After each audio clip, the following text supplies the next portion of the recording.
Chapter 3, don't give up. How are you? Are you ready? Okay, let's get going. Let's get going with chapter 3. So we've understood in the previous chapters that it's the mind.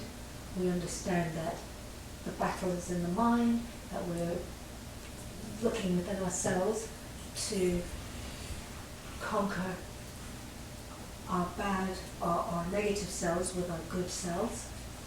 We understand that listening to the word and praising God and asking God for help, praying and praising God, so thanking God, asking God is one of the strongest weapons, because God will come in and protect us and help us, and also using God's words as weapons to fight against the other words that we're hearing in our heads. So the voice that's saying, maybe I'll just slope off, maybe I'll just steal that, maybe I'll just cut myself, maybe I'll just do that, I can't be bothered. We'll use God's word to renew our strength, renew our courage, renew our energy, renew our resolve to do things properly. So we know that we've got tools to fight and do it. We know who the enemy is. We know what the enemy's trying to do. We know how to defeat the enemy. And we know where the enemy is attacking us. And that's how we're able to defeat it. Because we know it's here in the mind, so we know now how to keep our mind strong and impenetrable, unconquerable. So, this chapter is don't give up. In the Bible it says, let's not lose heart and grow tired and give up in doing the right thing and behaving correctly. For in time, and at the very right time, we will be rewarded if we do not give up, relax our courage, and give up.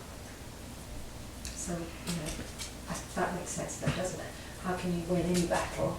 No one can lose a battle by giving up, surrendering. If we surrender to our evil thoughts, or we get too, I'm too bothered, I'm too tired to be positive, let me just be negative.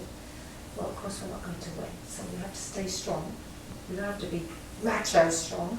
We just have to stay focused and stay strong in our decision. Somebody starts coming up with some bad information about somebody else, or someone tries to draw you into something that you don't want to do, or let's go steal this, let's go do that. Or they're using bad language and actually you find it offensive. You don't have to drop into it to fit in with them. Be prepared not to fit in. Be prepared not to fit in. Let them change and be more like you. If they are, taking drugs, selling drugs, whatever, anything that you know is not the right thing to do, not the right way to think and behave, don't get drawn in. And every time you resist, you'll get stronger. And don't worry about losing the respect of the demons. And I'm sorry to call your friends or associates or acquaintances demons, but now that you understand that anything or anyone that's trying to pull you into a negative way of life, that's what they are. They're a demon in your life. That's the devil using them to get you.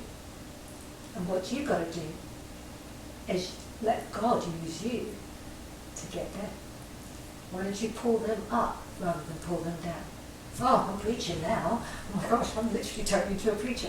But you know what I mean? This is what I'm trying to say to you. So anyway, let's start the chapter, because I'm on a roll now and getting excited. So let's get back to the book.